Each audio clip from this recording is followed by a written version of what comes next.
In the news tonight, police warns all troublemakers. Chief reassures community of safety. And bill good for all, says Sodelpa MP. From the studios of FBC Suva, Edwin Nunn. Bulunaka, Fiji. First up, Fiji is on track to successfully defending its Olympic gold medal in Japan. The side plays Australia at 10 tonight in the quarterfinals. This as the team has finished top of its pool after beating Great Britain 33 points to 7. More on the Olympics will be in our sports segment. Acting Police Commissioner Rusiate Tundravu confirms to FPC News that he is in constant contact with the Republic of the Fiji military forces in terms of national security. This follows the increasing number of information intercepted by police relating to the talks regarding Bill 17. Tundravu says he's not trying to create fear amongst Fijians, as this is their responsibility in ensuring that every Fijian is safe. He adds Fijians should continue to follow the law, and if they wish to speak against the proposed amendment, there are procedures to be followed. My warning is that we will be up in terms of our presence. Our paramount aim, the focus of our presence is to provide safety and security. So I'm just warning members of the public not to be influenced or involved in any illegal activities. One of the provincial leaders of the Yasanam Bar has condemned comments on social media against the Muslim community. Tuinawaka Ratu Aseeli Ndriu Naevo says it's sad to see the hate being spewed by a few targeting a certain religious and ethnic group, especially during a crisis that all Fijians are going through. He says Fiji is a country that is multiracial and we are all one people. Felipe Naikaso has more. Standing by his fellow brothers, Namomona Tunawaka today visited the Muslim community in his area to reassure the residents of the support from the Vanua of Nawaka. We just want to come and support them as we've been knowing each other from birth till today. We've been working together as a community. Ratu Naevo further stated that inciting violence is never the way, as in Fiji, we are all family. He says at times like this, Fijians should all be trying to help each other, as many are struggling due to the pandemic. His visit today to the Muslim community in Nawaka resonates the close relationship they have. Since yesterday we are in contact, and he is always against crime and hatred. He's a person of a very good principle and an example for whole of the community, how we stand united. Anything happens here, he always come and give his support to us. Tunawaka has also stated that he will visit a few more Muslim settlements in his area. Felipe Naikaso, FBC News. Sodelpa MP Mosese Mbulitavu has called on the Itoke community to realize the benefits of Bill 17. Amendments to the Itoke Land Trust Act have been misinterpreted by politicians from Mbulitavu's own party. However, he says there is nothing to fear. Honourable members, please. Mbulitavu has commended the government for trying to uplift returns for Itoke landowners by introducing the amendments and making investment more attractive. The assessment of rentals will increase and the value of land could be increasing as we go into valuation. Plus other things that TLTB has in pipeline to move into land innovation and other partnership that will increase the value of land and also more returns to the landowners, enabling them to set up more development and also other business. Contrary to what Sodelpa has been pushing, Mbulitavu says Bill 17 will be beneficial to all parties as tenants will be able to make better use of their lease and the value of the land will increase in time. Because those inheritance are just a small parcel.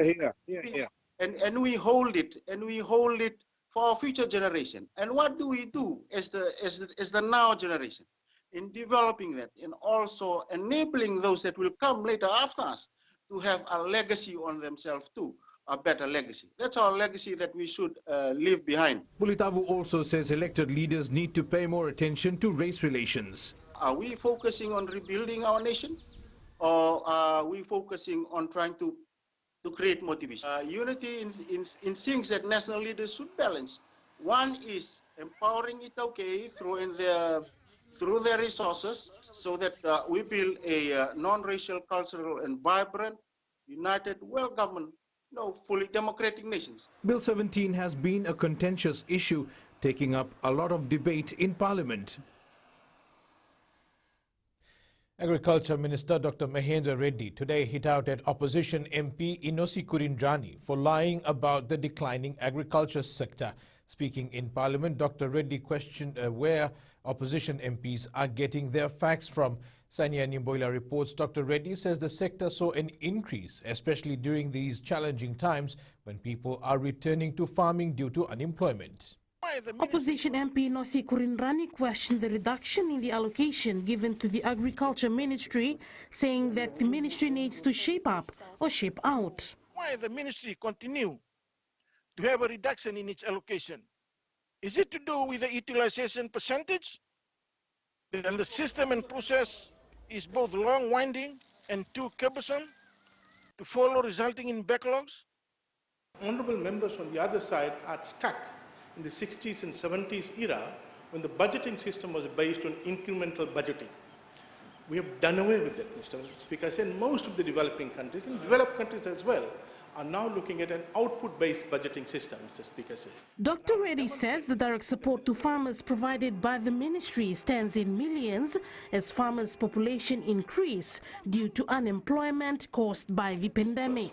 In 2020-2021, the direct support over and above the public goods, infrastructure, the technical advice, plant protection support, etc., was $13.2 million, Mr. Speaker said. Mr. Speaker said this is in addition to the support in terms of dredging of rivers with their farms and flooding. Dr. Reddy says the agriculture sector has recorded a massive increase in exports, provides food security program, and also help in the economy during these trying times. Sainiani Boila, FBC News. The president of Fiji's largest Christian denomination is calling for peace. Methodist Church of Fiji President Reverend Ili Vunisuwai has spoken against social media attacks on people based on their race and religious beliefs. Reverend Vunisuwai says Fiji cannot afford to be misled on matters regarding the proposed amendment bill for the Itoke Land Trust Act and has called on church members to maintain the peace. I would urge you to stay calm and follow the rule of law, and I hope we will be in the near future get the facts out and then our way forward.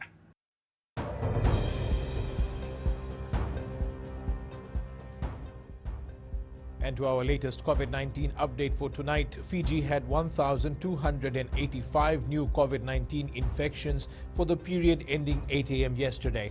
The Health Ministry also recorded 9 new COVID-19 deaths between the 23rd to the 26th of this month. Fiji has recorded 24,354 cases since April of this year.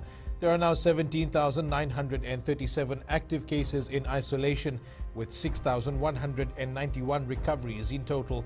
The COVID-19 death toll stands at 195. The vaccination campaign continues. As of earlier today, 449,764 people, or 76.7% of the population, has received their first dose of the AstraZeneca vaccine. 103,742 people, or 17.7%, have received the second dose. The 5 most vaccinated areas include Mba and Rewa, which are now 100% first jabbed. Next are Nanonga, Naitasiri and Nandi. And Martin Dhirimai Tonga from Lomaivuna, Naitasiri, has had his first jab and says he's looking forward to his second next month.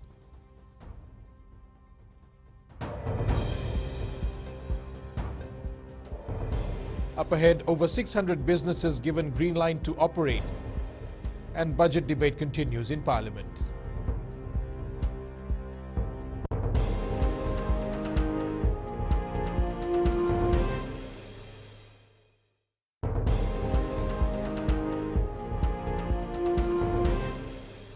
Welcome back. The National Federation Party leader believes no one is talking about the long-term effects of the COVID-19 pandemic. Professor Biman Prasad, in his response to the budget, claims 20% of all COVID-19 patients suffer long-term effects, which include organ damage, loss of senses, and other severe consequences. He further went on to say that the warning is for young people. Kritika Kumar reports. The NFP leader believes thousands of Fijians will be left permanently damaged by the virus and will add to the burden of health care. This is a small country, Mr. Speaker. We are a close community. We all know families who have lost loved ones. We all have friends across all ages and ethnic groups who desperately seek relatives. Yet the worst is still to come. Prasad, in his speech, further went on to respond to Minister for Sports Parveen Kumar.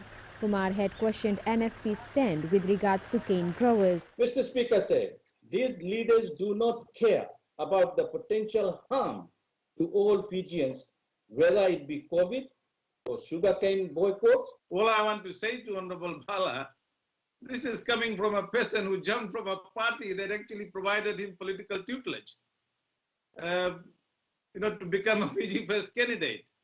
And everybody knows the reasons for that, Honorable Bala, so get real. Kumar says the 2021-2022 national budget is innovative with a key focus on vaccination and provides pathway out of the pandemic. Kritika Kumar, FBC News. Meanwhile, NFP Member of Parliament Lenora Ngerengere Tambua does not believe the promises made in the budget will be met by the government. Ngerengere Tambua claims the budget rides on hope and prayer to alleviate the terrible hardships faced by the vast majority. However, Government MP Parveen Kumar says this is all part of misleading Fijians. Kritika Kumar again. The opposition MP believes that this is an elections budget. There is no doubt that this is indeed an elections budget, Mr. Speaker. This government has failed the people of Fiji. We all know that. Government knows that too, but they will not admit it. The member went on to urge the government to withdraw the amendment to Bill 17. Stop answering our concerns and the concerns of land-owning units with an empty assurance that Itauke land is safe. No one believes that. I urge government to have some respect for the traditional owners of this land and consult. Minister for Employment Parveen Kumar says the opposition is misleading Fijians. They do not care if ordinary Fijians are harmed or their livelihoods are taken from them. All they care about is their selfish political ends. The only opposition MP to support the bill is Sodelpa's Mosese Bulitavu. Kritika Kumar, FBC News. Police have denied social media reports that a group of men were rounded up from Sambeto to Nawaka and kept in a container at the Nandi police station. The Fiji Police Force says this is another example of how certain social media commentators are willing to fabricate information to advance their agenda. It says not a single person was brought into police custody from the areas mentioned. The social media post had claimed these individuals were targeted because they were collecting signatures for a petition against the Itoke Land Trust Amendment Bill. Acting Commissioner Rusiate Tundravu says the post is aimed at inciting communal hatred, and it's unfortunate that there are already a number of repulsive comments made against other members of other communities, including calls for violence. The Ministry of Commerce and Trade has approved over 760 businesses to operate as special approved businesses, hairdressers services and retail operations within COVID-safe protocols. This has re-employed at least 10,000 Fijians. The ministry is in the process of recruiting additional ambassadors as a commitment to ensuring COVID-safe business operations in collaboration with the private sector. The ministry virtually met industry representatives from over 40 private sector businesses to strengthen safe business continuity.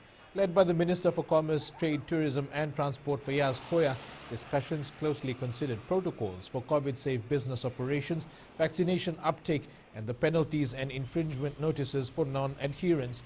Koya says the collective aim is to minimize the impact of COVID-19 on the Fijian economy and Fijians in general. Coming up in world news, Sydney protesters warned. And later in sports, more from the Olympics.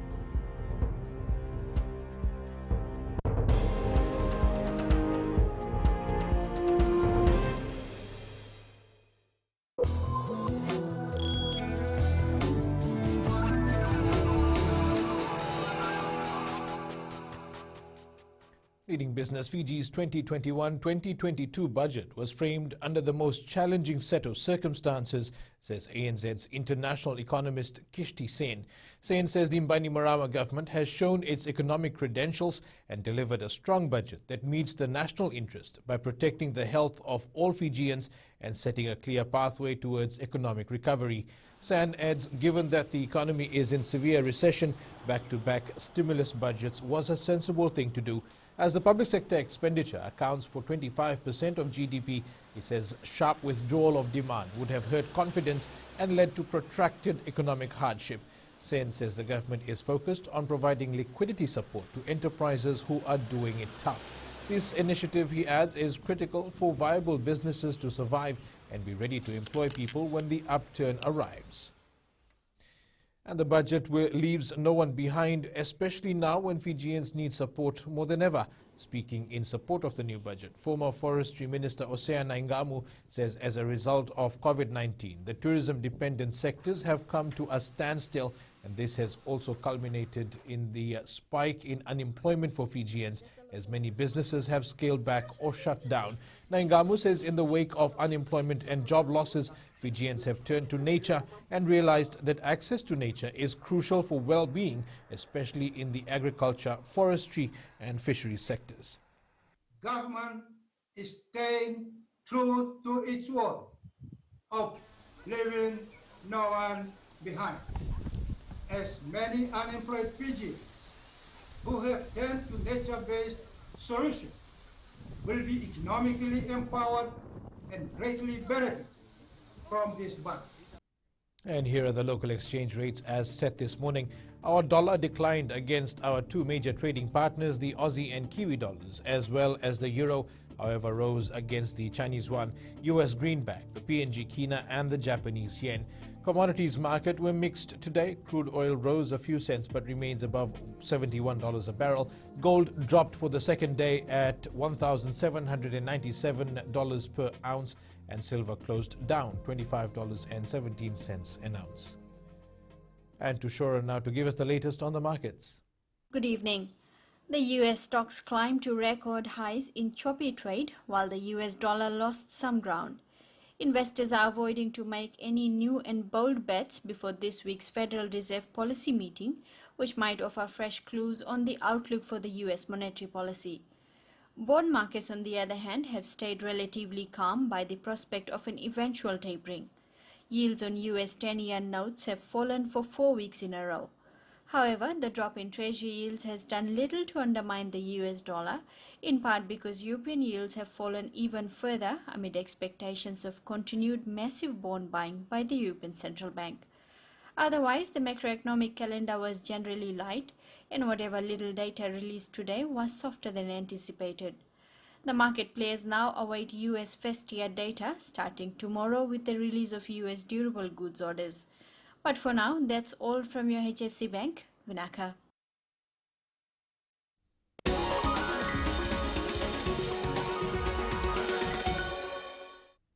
$190 households are expected to benefit from the First Home program in the new financial year, while up to 100 will benefit from the First Land Grant. Minister for Housing Premila Kumar highlighted this in Parliament last night while responding to the 2021-2022 national budget. Kumar says the budget leaves no one behind and provides a comprehensive and effective stimulus to our ailing economy. To encourage home ownership and to drive economic activities, the First Home Grant assistance was increased to $30,000 per household for those earning below $50,000. A total of 435 households were assisted under this program, and another 62 households under the First Land Purchase program. These applicants secured bank loans in excess of $60 million, resulting in almost tenfold impact on total economic activities in construction and mortgage sectors.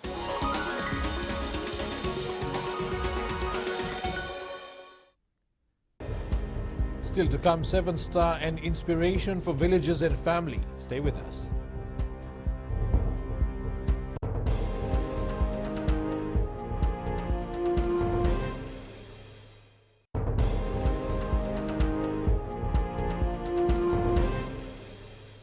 Welcome back. The Ministry of Environment has secured funding from the Bezos Fund to protect and restore mangroves in Fiji. Minister Dr. Mahendra Reddy announced the partnership with WWF Pacific on the Bezos Mangrove Initiative yesterday.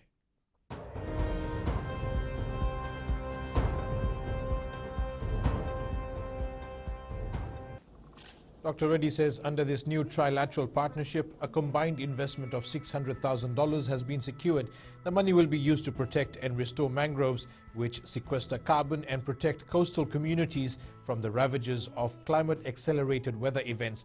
Dr. Reddy adds a mangrove management regulation under the Environment Management Act 2005 and a national guideline will be developed to restore degraded mangrove ecosystems as part of the initiative.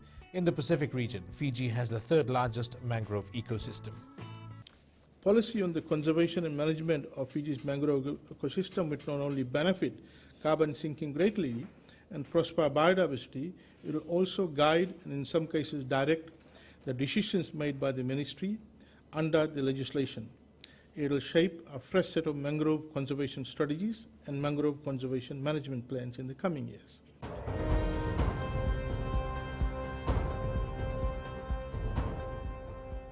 Villagers of Waitambu in Taveuni came together to cheer on one of their own who is part of the Fiji Sevens team at the Tokyo Olympic Games. As Aquila Dama reports, young national rep Iosefo Masi is from Waitambu and he also scored a try yesterday against Japan, which caused more reasons for villagers to support the team in their own bubble.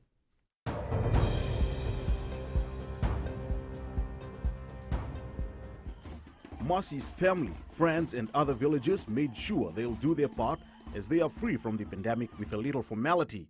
His parents are not surprised with his latest achievement.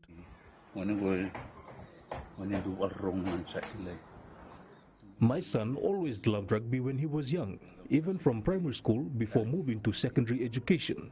He's a very disciplined kid and his dream was to wear the national jumper one day. He has always worked hard and persevered despite the challenges along the way, and now he's reaping the fruits of his labor. I'm thankful as well for the support from villagers. Whatever the outcome in Japan, Waitambu village in the Garden Island are proud that their son is living his dream. Aquila Dama, FBC Sports. The Ministry of Fisheries has reaffirmed that with its allocated budget, it will escalate, widen and increase its drive to improve service delivery and maximize operational and physical efficiency. While supporting the new budget, Minister responsible Semi Koroi-Lavisau says to achieve their vision of having the best managed fisheries in the Pacific, the ministry is determined to excel across their whole operation. Koroi-Lavisau says while they consider the future of the environment and tackle climate change and environmental degradation with ambition and urgency, one thing is certain, and that is the Fisheries Ministry needs to keep readjusting, remaining relevant due to the global pandemic. Despite a reduction in their budget allocation, the minister has stressed they are determined to put in considerable effort to ensure that people continue to benefit from the sector. The ministry has been allocated 13.1 million, with the provinces of 9.7 million for operations and 2.8 million for capital expenditure. This is a reduction of 2.2 or 14% compared to the ministry's 2020-21 budget of 15.3 million. Like most other government agencies, the ministry will endeavor to make the most out of this budget. This includes facilitating sustainable economic growth that economically empowers our people and national economy.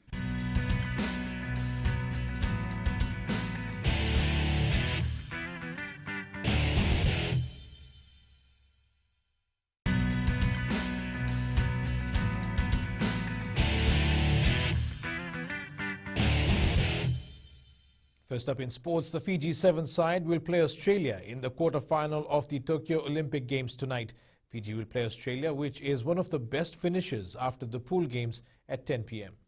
In the first quarter-final, New Zealand takes on Canada at 8:30 p.m., while Great Britain meets USA at 9 p.m. Argentina faces South Africa in the third quarter-final at 9:30. The semi-final will be held at 2 p.m. tomorrow, with the final at 9 p.m. And Fiji topped its pool after 3 wins at the Olympic Games. The Fiji Mbathi will continue preparations for the Rugby League World Cup. Despite some uncertainties surrounding the tournament, the World Cup organisers met last night but have yet to make a decision on whether the tournament will go ahead. Aquila Dama has more. New Zealand's Minister for Sport, Grant Robertson, has announced funding to upgrade the players' facilities at Eden Park ahead of the upcoming Women's World Cup events. Eden Park is a confirmed venue for the Rugby World Cup 2021, the ICC Women's Cricket World Cup 2022, and a proposed venue for the matches of significance for the FIFA Women's World Cup Australia and New Zealand 2023. This from News Hub. That's it from sports. Coming up, we have the latest in the weather world.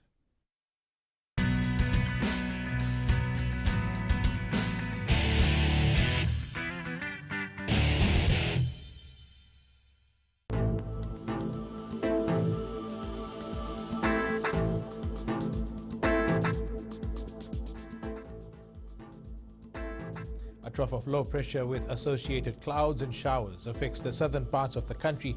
It's expected to gradually affect the rest of the Fiji group until tomorrow. To the west, partly sunny and humid. Eastwards from Pacific Harbour to Suva, cloudy and windy with some scattered showers. In the north, mostly cloudy, a chance of heavy showers later. Places we are checking out today are Tavua, Navua and Savu-Savu. Navua and Savu-Savu had a humidity above 81%. At sea, moderate to fresh easterly winds 15 to 20 knots, moderate to rough seas. Turning to the tides, the next high tide is at 9:29 tonight with low tide at 3:26 tomorrow morning. Sunrise is at 6:35. For tomorrow, occasional showers and isolated thunderstorms over Kandavu and nearby smaller islands and the southern Lau group.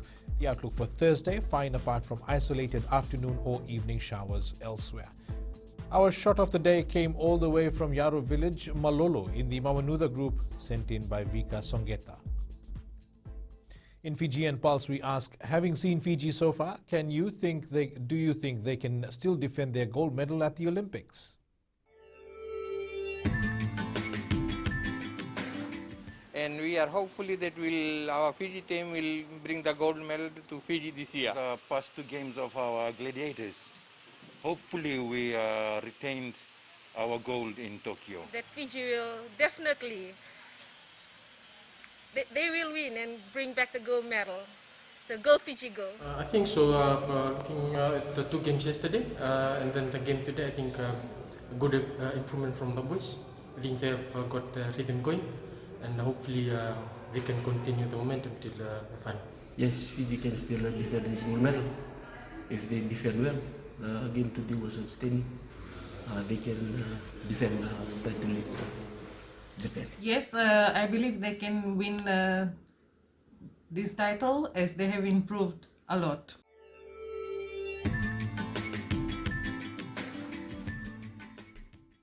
If you've watched Fast and Furious or a music video from 50 Cent or Kendrick Lamar, you've seen the work of fake cash king rich RJ Rappaport. He creates a variety of movie props ranging from fake drugs to guns, but is best known for his cash. And recapping our main stories, police warn all troublemakers.